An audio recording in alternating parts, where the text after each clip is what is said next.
Queridos irmãos, eu quero saudá-los com a paz do Senhor. Eu sou o pastor Presley Camargo, você está dentro do meu escritório e daqui nós produzimos grande parte do produto Quadrilátero Bíblico, a ferramenta de leitura bíblica que vai abrir a sua capacidade de entender as escrituras como nunca você conseguiu fazer. Nós temos alguns tipos de leitura bíblica: leitura dinâmica, leitura devocional, leitura meditativa, mas com o Quadrilátero Bíblico nós impomos aos textos um método chamado Question, que foi um método desenvolvido já na Idade Média, aguçado na Reforma Protestante, que é fazer imposição de perguntas ao texto. Ao adquirir o Quadrilátero Bíblico, você terá as 4 perguntas logo na parte primária do seu primeiro material.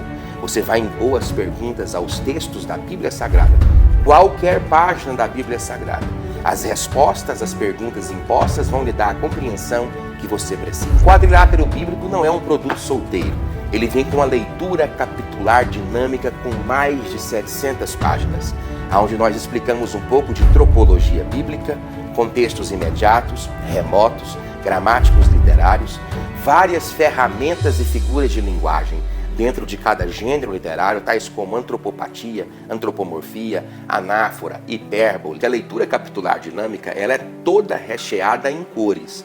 Você tem uma cor para cada pensamento que nós estamos impondo. Fora o Quadrilátero Bíblico, com mais de 200 páginas, a leitura capitular dinâmica, com mais de 700 páginas, você vai receber mais de 1000 slides para que você possa utilizá-los nos seus estudos devocionais, como também na aplicação de suas aulas. Ainda vai levar 66 videoaulas, onde eu apresento com aulas de quase 1 hora de duração.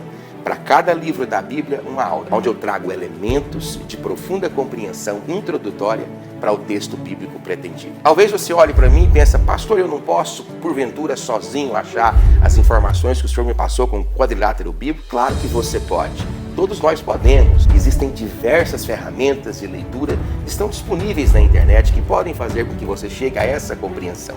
Agora, o que eu fiz para você foi retirar as sobras. Pelo menos foi isso que Michelangelo disse no século XVI, quando perguntaram para ele como ele conseguiu pietar Davi, uma estátua com mais de 5 metros de altura, pesando quase 6 toneladas, e levou 10 dias para ser arrastada por 40 homens por apenas 1 quilômetro.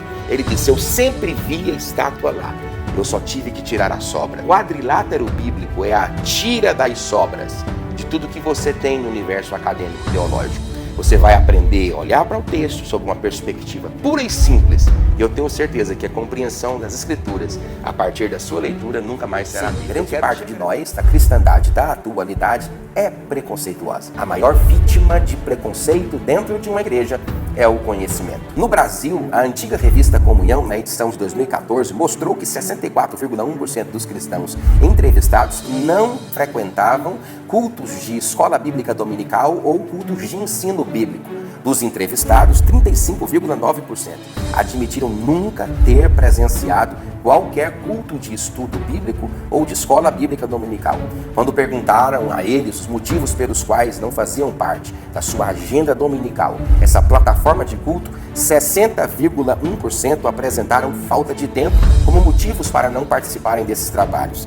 16,7% como falta de adequação com o horário estabelecido pela igreja. 14,8% relatam não ter escolas bíblicas dominicais ou qualquer plataforma de ensino bíblico específico em suas igrejas. Uma pesquisa dos Estados Unidos da América, feita pela Christian Delphi Sunday School Union, mostra que na década de 70, cerca de 55% dos membros norte-americanos frequentavam a escola bíblica dominical. Em 2016, esse número cai drasticamente para 4%.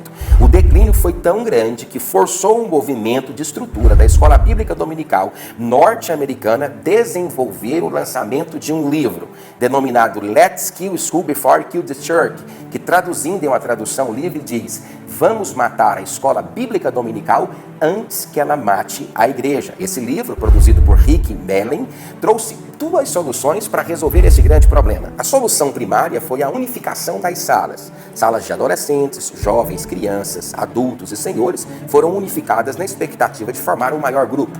A segunda solução proposta pelo livro foi transformar a metodologia de ensino.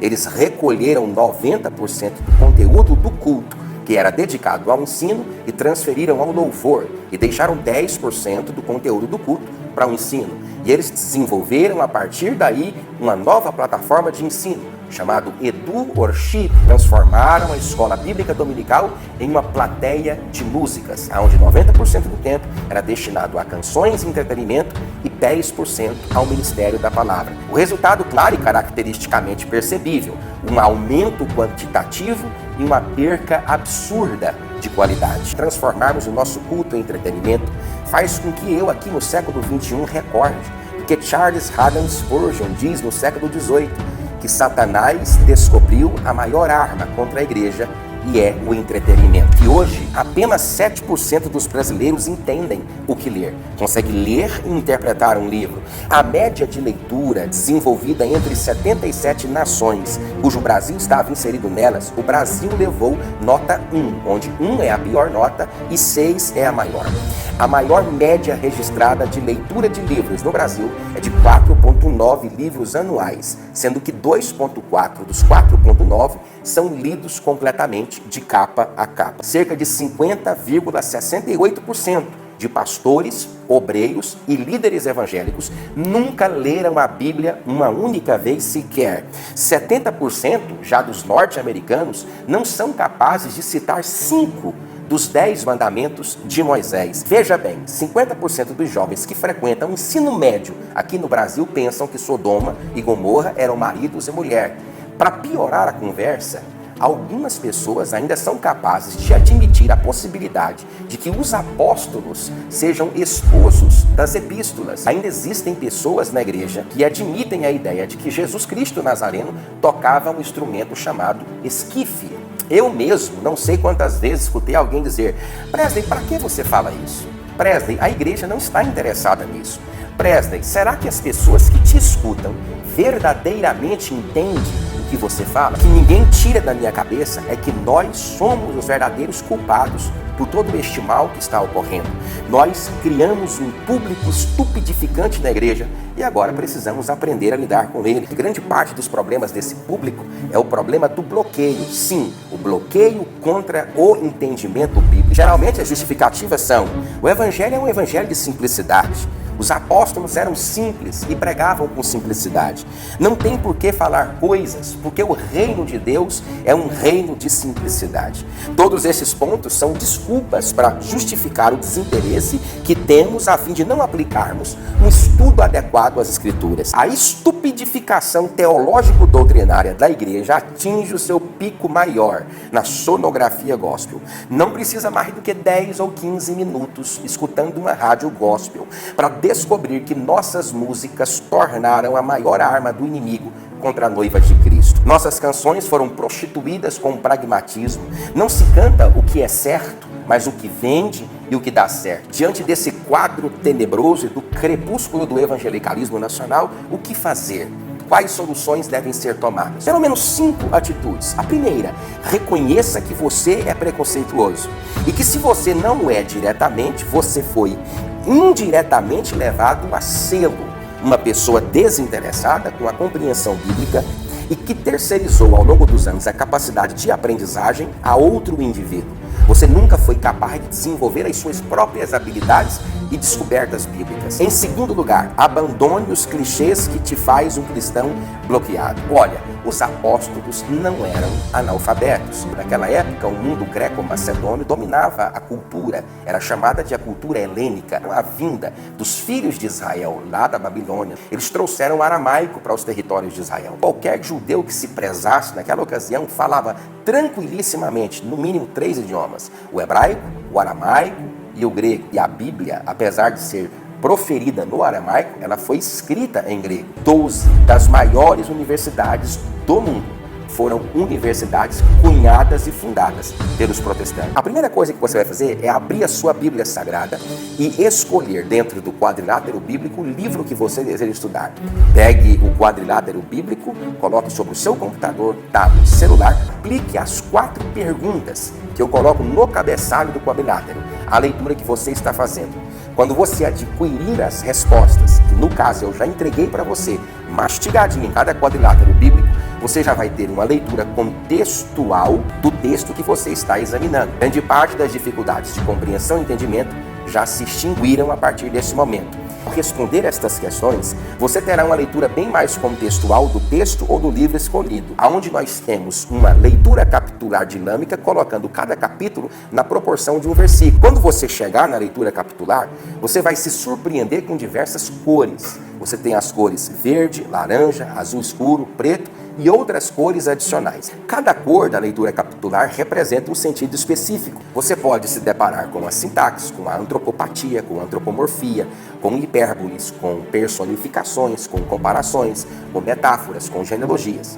Cada uma das figuras de linguagem dentro de cada gênero literário está exibida ali. Obviamente, não todas as figuras de linguagem da Bíblia, porque o hebraico é um idioma pobre, não é como o português do Brasil, que tem mais de 300 mil expressões diferentes. O vocabulário hebraico, tal qual os idiomas sânscritos, semíticos, não possui uma vasta quantidade de palavras, por isso os autores fazem empréstimos de aliterações, hipérboles, metáforas, símiles, para poder justificar um pensamento a partir de um conto, de uma figura de linguagem. Com as 8 dicas que você está vendo aqui no vídeo, estas 8 dicas são capazes de fazer você respeitar, de uma vez por todas, a integridade escriturística da palavra de Deus. Ser um bom expositor das Escrituras e, por que não dizer, um leitor competente. Lembre-se que o seu objetivo é expressar diante daqueles que te escutam o objetivo pretendido pelo autor que escreveu o determinado texto bíblico. Estas são as dicas que eu quero dar para você e eu espero profundo e copiosamente que eu tenha te ajudado. Eu tenho certeza que o quadrilátero bíblico não é uma ferramenta feita apenas para dar certo.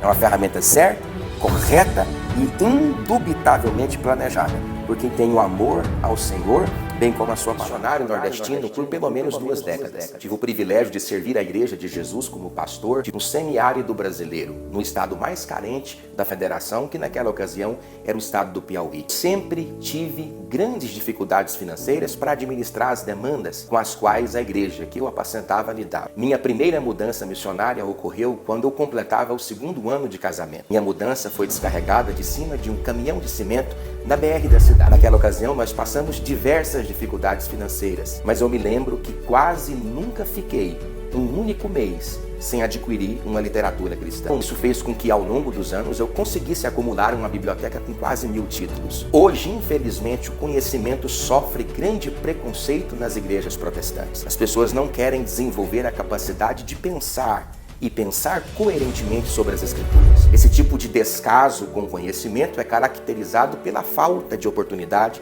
que as pessoas têm de aprender. O quadrilátero bíblico se propõe a defender a ideia de que a Bíblia possui apenas um sentido, o sentido pretendido pelo autor quando escreveu. É por isso que eu separei 4 consoantes que determinam caracteristicamente esse espírito de urgência. A consoante P, D, S e M. Primeiro, o conhecimento é uma questão de prioridade. Lembra que eu disse no início do vídeo que eu fui sempre um missionário muito carente, mas que nunca deixei que essa carência financeira me impedisse de adquirir material para lapidar o meu ministério, poder fornecer um conteúdo mais aprimorado para o rebanho que estava debaixo dos meus cuidados pastorais. A segunda letra, a letra D, é a letra de decisão. Você precisa tomar uma decisão sobre o conhecimento com o qual você vem administrando. É uma questão de prioridade, também de decisão. Você precisa aprender a estabelecer no seu ministério o que de fato é importante para você. A terceira letra desse pensamento é o sacrifício, porque você entra numa biblioteca ou numa livraria ou acessa o nosso conteúdo pela página digital e você pensa, esse produto ele é muito caro, pastor, e você pensa que aquele gasto é um gasto. Não é gasto, é um investimento. Se você não substituir essa expressão gasto por investimento, mudando a sua mentalidade, você nunca vai se desenvolver. Um dos reformadores, o Zwinglio, disse uma frase muito interessante: tocar nas Escrituras para buscar o conhecimento, sem ir direto aos idiomas originais, é como beijar a sua esposa através do lençol. Você vai sentir o seu toque, mas não será satisfatório. Hoje nós temos diversas versões que são fenomenais. O quadrilátero bíblico se propõe a retirar as sobras, principalmente aproveitando esse gancho de boas versões que existem no Brasil. Nós retiramos as sobras, fizemos a aplicação didática de questions, desenvolvemos uma leitura capitular dinâmica com profundos índices tropológicos e pensamento contextual para facilitar a sua compreensão, seu entendimento, a sua desenvoltura ministerial e, por que não dizer, melhorar a sua vida com Deus. Se você gostou ou deseja participar deste grande clube de estudo bíblico. Ingresse-se adquirindo o Quadrilátero Bíblico. Que Deus abençoe você. Eu te vejo lá no seu computador ministrando cada livro da Bíblia em nome de Jesus para abençoar o seu coração.